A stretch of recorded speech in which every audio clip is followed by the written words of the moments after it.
আন্তরিক ধন্যবাদ এবং কৃতজ্ঞতা জানাচ্ছি। সম্মানিত সুধী, এবারও মহান আল্লাহর দরবারে দেশ ও জাতির মঙ্গল কামনা করে দোয়া পরিচালনা করবেন বায়তুল মোকাররম জাতীয় মসজিদের সম্মানিত খতিব আল্লামা মুফতি মোহাম্মদ আব্দুল মালেক।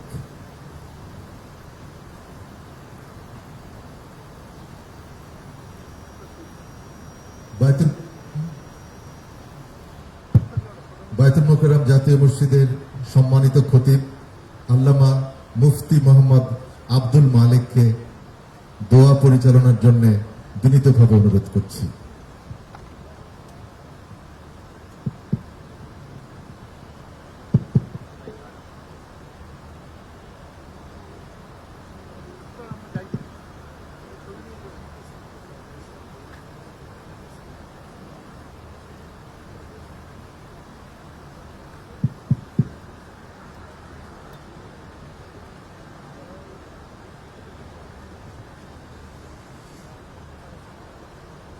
আমরা দুরূদ শরীফ পড়ি। সুবহানাল্লাহ, আলহামদুলিল্লাহ, লা ইলাহা ইল্লাল্লাহ, আল্লাহু আকবার। তাসবিহ পাঠ করে কয়েকবার দুরূদ শরীফ পড়ি।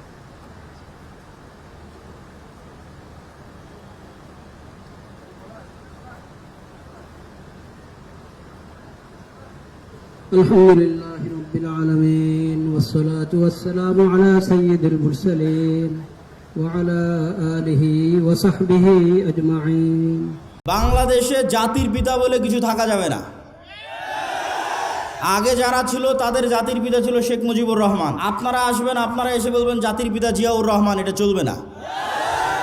1947 নাই মানে এই দেশে মুসলমানদের 190 বছরের ব্রিটিশ বিরোধী আন্দোলনের কোনো স্বীকৃতি নাই। বাংলাদেশ 1971 শুরু হয়নি, ওটা ডাহা মিথ্যা কথা। বাংলাদেশের নিজের সংস্কৃতি কৃষ্টি কালচার প্রমোট করতে হবে, যেটা উসমান হাদি বলেছে কালচারাল ফ্যাসিজমের বিরুদ্ধে আমাদেরকে লড়াই করতে হবে, যে কারণে তাকে জীবনও দিয়ে দিতে হলো। ভারতীয় আধিপত্যের কালচারাল হেজিমনি তার যতগুলো চিহ্ন আছে তার মধ্যে একটা বড় চিহ্ন হচ্ছে রবীন্দ্রনাথ ঠাকুরের শিরকি জাতীয় সঙ্গীত। এই জাতীয় সঙ্গীত বাদ দিয়ে দিতে হবে। কারো কাছে কোনো এক রাজনৈতিক দলের কাছে বিক্রি হয়ে গেলাম রাজনীতির কথা বলতে গিয়ে, আলহামদুলিল্লাহ আব্দুর রাজ্জাক বিন ইউসুফের ছেলে ওই জন্য ইনশাআল্লাহ জন্ম হয়নি।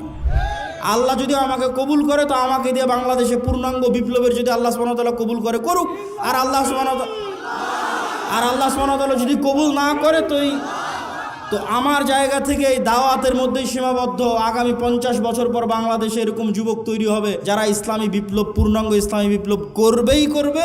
আজ না হলে ঈসা আলাইহিস সালামের যুগে হবে, কিন্তু আমরা বিক্রি হওয়ার মধ্যে নয় ইনশাআল্লাহ। আসসালামু আলাইকুম শাইখ, আপনি ইদানিং বিভিন্ন জায়গায় রাজনীতি নিয়ে বক্তব্য দিচ্ছেন, যা নিয়ে অনেকে সমালোচনা করছে, এই বিষয়ে কিছু বলবেন? যতগুলো প্রশ্ন আসছে তার মধ্যে এটা অনেক গুরুত্বপূর্ণ একটা প্রশ্ন। তো আসলে রাজনীতি, নবীরাও যখন আল্লাহ সুবহানাহু ওয়া তাআলা দাওয়াত দিতে বলেছেন তখন মুসা আলাইহিস সালামকে বলেননি যে মুসা তুমি জাদুরানিতে গিয়ে বা মিশরের উমুক এলাকায় গিয়ে দাওয়াত দাও, ডাইরেক্ট ইজহাব ইলা ফিরাউন, ক্ষমতার মসনদে আঘাত। মুসা আলাইহিস সালামকে দাওয়াত দিতে কোথায় পাঠালো?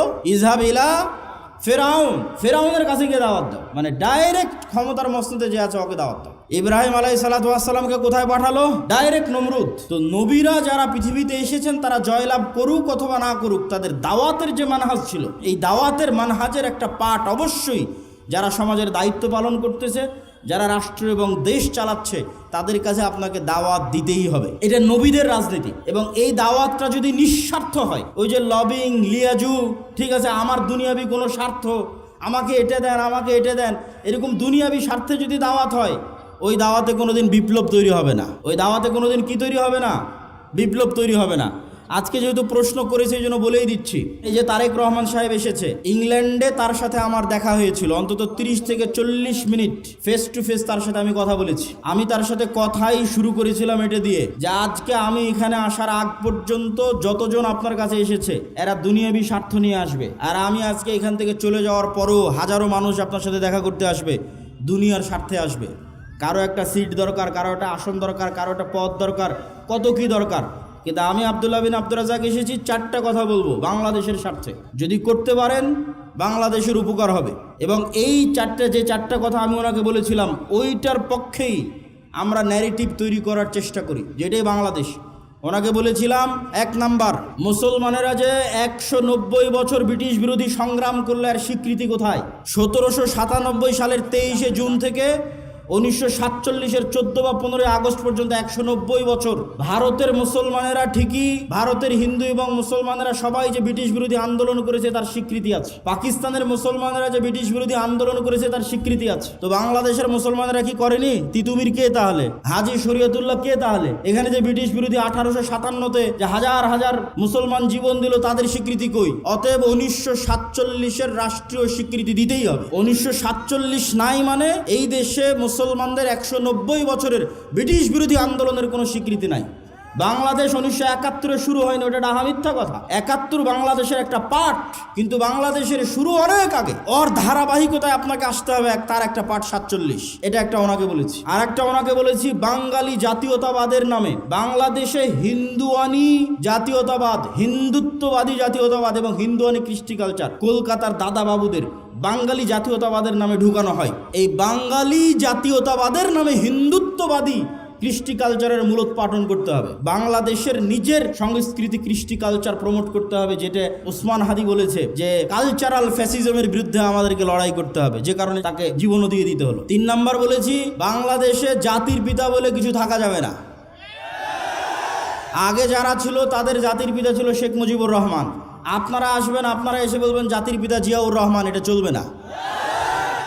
আপনি এতটুকু করতে পারেন, এই পুরো বাংলাদেশ তৈরিতে যাদের অবদান আছে তাদের সবাইকে সমান একটা মর্যাদার জায়গায় দিতে পারেন। ফাউন্ডার ফাদার্স এরকম একটা মর্যাদার জায়গায় দিতে পারেন, যেখানে শেরে বাংলা একে ফজল হকও থাকবে, হোসেন শহীদ সোহরাওয়ার্দীও থাকবে। এই অঞ্চলের মুসলমানদের যে ধারাবাহিক আন্দোলনের স্বীকৃতি আছে সেটার স্বীকৃতি থাকবে। ৪ নাম্বার বলেছি, অত্র অঞ্চলে ভারতীয় আধিপত্যের যে হেজিমনি, কালচারাল হেজিমনি, তার যতগুলো চিহ্ন আছে তার মধ্যে একটা বড় চিহ্ন হচ্ছে রবীন্দ্রনাথ ঠাকুরের শিরকি জাতীয় সঙ্গীত। এই জাতীয় সঙ্গীত বাদ দিয়ে দিতে হবে। তো আমরা দাওয়াত দেই, আমরা কথা বলি, দুনিয়াবি কোনো স্বার্থ নয়। আলহামদুলিল্লাহ, আলহামদুলিল্লাহ, দুনিয়াবি কোনো স্বার্থ নয়। এবং বিশ্বাস করি যে বাংলাদেশে একদিন পূর্ণাঙ্গ বিপ্লব করা সম্ভব। আমি পূর্ণাঙ্গ বিপ্লবের স্বপ্ন দেখি চীন মৈত্রী সম্মেলনে, যেখানে বাংলাদেশের সকল রাজনৈতিক দলের নেতারা ছিল। ওখানে আমার 7 মিনিটের বক্তব্য শুনে দেখিও।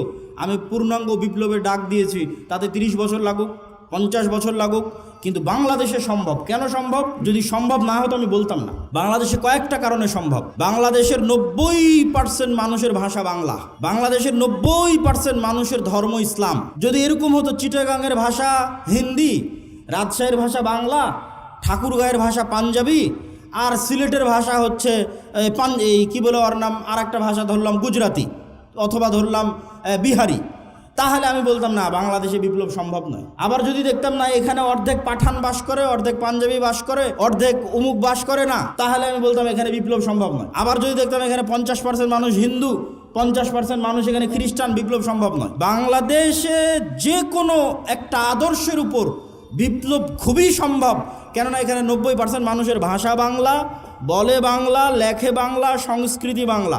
আবার 90% মানুষই ইসলামে বিশ্বাস করে। ফলত এখানে আলাদা কোনো বিভেদ নাই। এখানে 20% মানুষও যদি তৈরি হয় যারা ইমান বিল গায়েবে ইয়াকিন রাখবে, আজকের যে কথা বলেছি, আজকের যে থিওরি দিয়েছি, এবং সামনে এটার উপর আরও অনেক কাজ এবং গবেষণা এবং লিখিত দ্বিতীয় আর একটা বই আসবে আল্লাহর পথে যাত্রার উপর, আমি ওই পূর্ণাঙ্গ বিপ্লবে বিশ্বাস করি। কারো কাছে কোনো এক রাজনৈতিক দলের কাছে বিক্রি হয়ে গেলাম রাজনীতির কথা বলতে গিয়ে, আলহামদুলিল্লাহ আব্দুর রাজ্জাক বিন ইউসুফের ছেলে, ওই জন্য ইনশাআল্লাহ জন্ম হয়নি।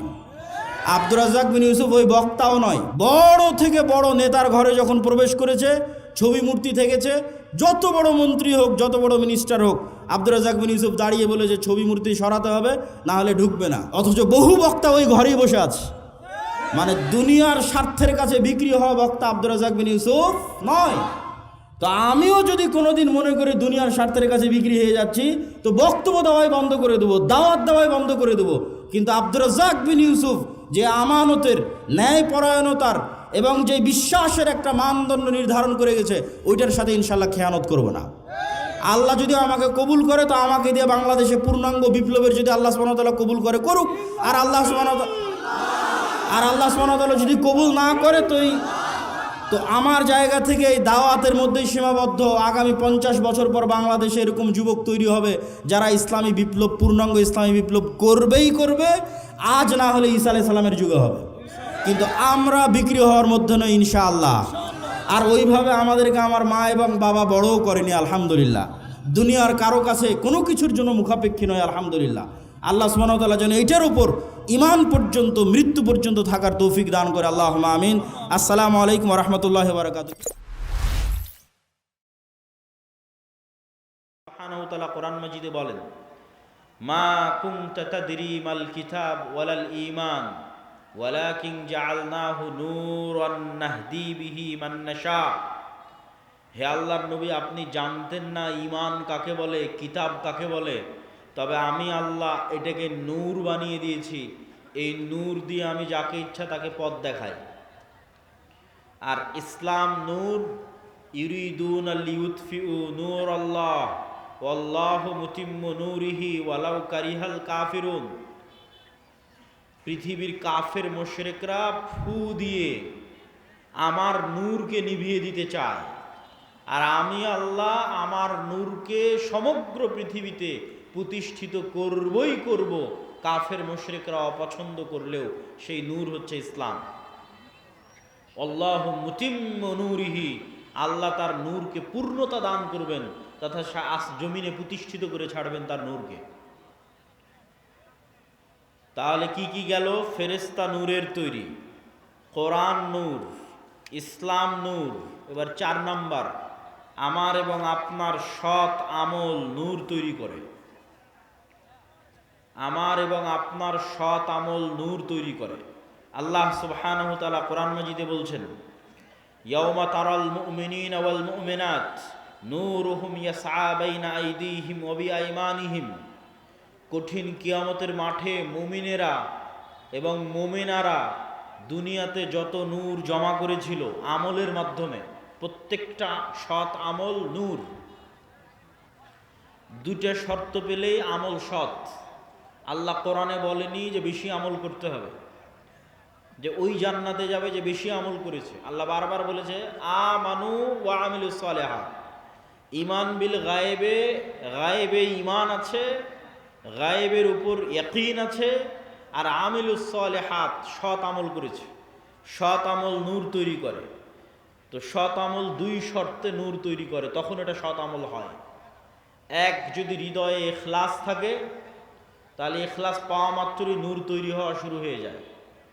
2, আমল যদি গায়েবের সাথে মিলে যায়। প্রত্যেকটা আমলের ফরম্যাট গায়েবে নির্ধারিত, যেই ফরম্যাট ওহির মাধ্যমে আল্লাহ রাসূলের কাছে পাঠিয়েছে। গায়েবে নির্ধারিত ফরম্যাটের সাথে না মিললে আমল কবুল হবে না, আমলে নূর তৈরি হবে না। তো গায়েবে নির্ধারিত ফরম্যাটের সাথে মিলাতে চাইলে কাকে দেখতে হবে? মুহাম্মদ সাল্লাল্লাহু আলাইহি ওয়াসাল্লামকে। কেন গায়েবের ওই ওয়াহি, ওই জ্ঞান মুহাম্মদ সাল্লাল্লাহু আলাইহি ওয়াসাল্লামকে দেওয়া হয়েছে। তাহলে মুহাম্মদ সাল্লাল্লাহু আলাইহি ওয়াসাল্লামের আমলের সাথে যখন আমল হুবহু মিলে যাবে, মানে ওটা গায়েবের ফরম্যাটের সাথে হুবহু মিলে গেছে। আর অন্তরে যখন ইখলাস তৈরি হবে, তখন এই আল্লাহর নবীর সাথে কাজের সাথে মিলে যাওয়া তথা গায়েবের ফরম্যাটের সাথে মিলে যাওয়া আর অন্তরে ইখলাস তৈরি হওয়া, এই 2টা যখন তৈরি হয়ে যাবে তখন আমলে নূর তৈরি হয়ে গেল। এবার যখন আমলে নূর তৈরি হয়ে গেল, এই রকম যত আমল মানুষ দুনিয়াতে করবে, আমলে সালেহ, যে আমল নূর তৈরি করে, এরকম যত আমল মানুষ দুনিয়াতে করবে তত নূর সে ধারণ করবে নিজের কালবে। মানুষ তার কালবে নূর ধারণ করতে পারে, এটা আরেকটু পরে আরো বিস্তারিত বলতেছি। তো যখন মানুষ তার কালবে নূর ধারণ করবে আমলের মাধ্যমে, এই যে নূর গায়েব, এই গায়েবের পর্দাটা যেদিন উন্মোচন হয়ে যাবে, সেই দিন থেকে মানুষ এই নূর দেখা শুরু করবে। তো গায়েবের পর্দা কখন থেকে উন্মোচন হয়ে যাবে? যখন মানুষ মারা যাবে। মারা যাওয়া মাত্রই মানুষ নিজেই গায়েবের জগতে চলে গেছে। যে গায়েবের উপরে এতদিন ইয়াকিন রাখতো, বারজাকি জগৎ, ওই গায়েবী জগতে যখন চলে গেছে তখন গায়েবের সব কিছু উন্মুক্ত হয়ে যাবে। তখন প্রথম সে দেখবে তার আমলের নূরকে। তার আমলের নূরে তার কবর আলোকিত হবে, তার আমলের নূরে কিয়ামতের অন্ধকার আলোকিত হবে, তার আমলের নূরে সে পুলসিরাত অতিক্রম করবে। তা আল্লাহ কোরআনে বলছে, ইয়াউমা তারাল মুমিনিনা ওয়াল মুমিনাত নূরুহুম ইয়াসআ বাইনা আইদিহিম ওয়া বিআইমানিহিম। যে কিয়ামতের মাঠে মুমিন মুমিনারা দেখবে দুনিয়াতে যত নূর জমা করেছিল সে আমলের নূর তাদের ডানে এবং তাদের সামনে ছুটে চলতেছে, বিচ্ছুরিত হচ্ছে। বলেন আল্লাহু আকবার। আল্লাহ সুবহানাহু ওয়া তাআলা প্রায় 2-3 আয়াতে মানুষের আমলের নূরের কথা বলেছেন, যা কিয়ামতের মাঠে তারা দেখতে পাবে। যেমন রাসূল সাল্লাল্লাহু আলাইহি ওয়াসাল্লাম হাদিসে বলেছেন যে মানুষ যারা দুনিয়াতে উজু করেছে, উজু যদি সৎ আমল হয় তথা ইখলাস থাকে, আল্লাহর নবীর সাথে মিলে যায়, তাহলে এই উজু নূর তৈরি করে। তো কিয়ামতের মাঠে উজুর অঙ্গ প্রত্যঙ্গগুলোতে নূর জল জল করে জ্বলবে। তো দুনিয়াতে যত নূর জমা করেছে সৎ আমলের মাধ্যমে, সব নূরের প্রভাব দেখতে পাবে। তাহলে 4 নম্বর পয়েন্টে আমরা বললাম সৎ আমল নূর তৈরি করে। এবার 5 নম্বর পয়েন্ট, মানুষের অন্তরে, মানুষের কানে, মানুষের চোখে, মানুষের সামনে, মানুষের পিছনে, মানুষের উপরে, মানুষের নিচে নূর তৈরি হতে পারে। রাসূলুল্লাহ সাল্লাল্লাহু আলাইহি ওয়াসাল্লাম দোয়া করছেন, আল্লাহুম্মা জাআল ফি কলবি নূরা, হে আল্লাহ আমার কালবে নূর তৈরি করে দেন। ওয়া ফি সামঈ নূরা, আমার কানে নূর তৈরি করে দেন। ওয়া ফি বাসরি নূরা, আমার চোখে নূর তৈরি করে দেন। এভাবে বলতে বলতে ডানে বামে, সামনে পিছনে, উপরে নিচে সকল অঙ্গ প্রত্যঙ্গে তিনি আল্লাহর কাছে নূর চেয়েছেন। তো নূরের অস্তিত্ব পৃথিবীতে এত বাস্তব যে আপনার যেমন চোখের পাওয়ার সরাসরি দেখা যায় না, কিন্তু যন্ত্র দিয়ে মাপলে ধরা পড়ে চোখের পাওয়ার কম কি বেশি। বাস্তবে অনুভব করতে পারেন চোখের পাওয়ার কমে গেছে কি বেশি হয়েছে। আপনার কানের শ্রবণ শক্তি কমেছে কি বেশি আছে, এটা যেমন অনুভব করতে পারেন। মেশিন লাগাতে হয় ভালো মতো শোনার জন্য। আপনার শরীরের রক্তের মাত্রা, প্রেশার লো না হাই, সেটা যেমন মেশিন দিয়ে মাপা যায়, অথচ চোখে দেখা যায় না। আপনার রক্তের মধ্যে সুগার কতটুকু আছে সেটা যেমন মেশিন দিয়ে মাপা যায়, ধরতেই মেশিনে উঠে আসতেছে, অথচ চোখে দেখা যায় না। আপনার শরীরের তাপমাত্রা যেমন থার্মোমিটার দিয়ে মাপা যায়, অথচ চোখে দেখা যায় না। থার্মোমিটার ধরলে উঠে আসতেছে তাপমাত্রা এত। আপনার হার্ট বিটের পালস যেমন মেশিন ধরতে পারতেছে কত, অথচ চোখে দেখা যায় না। এই প্রত্যেকটা জিনিস যতটা সত্য, এই প্রত্যেকটা জিনিসে নূর তৈরি হয়, এটা তার চেয়ে বেশি সত্য। যে আপনার চোখের পাওয়ার আছে এটা যত সত্য, আপনার চোখে নূর আছে অথবা নাই এটা তত সত্য। আপনার কালবে হার্টবিট চলছে এটা যত সত্য, আপনার কালবে নূর আছে অথবা নাই এটা তার চেয়ে বেশি সত্য।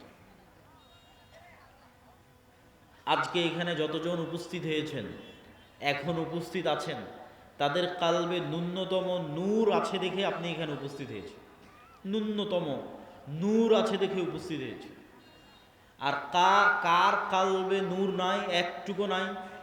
একটা আলামত বলি, যার কালবে চুল পরিমাণও নূর নাই, যাদের ক্ষেত্রে আল্লাহ কোরআনে বলেছেন খাতামাল্লাহু আলা কুলুবিহিম, আল্লাহ তাদের অন্তরে মোহর মেরে দিয়েছেন, মৃত হৃদয়। তো এই মৃত হৃদয়ের একটা আলামত কি?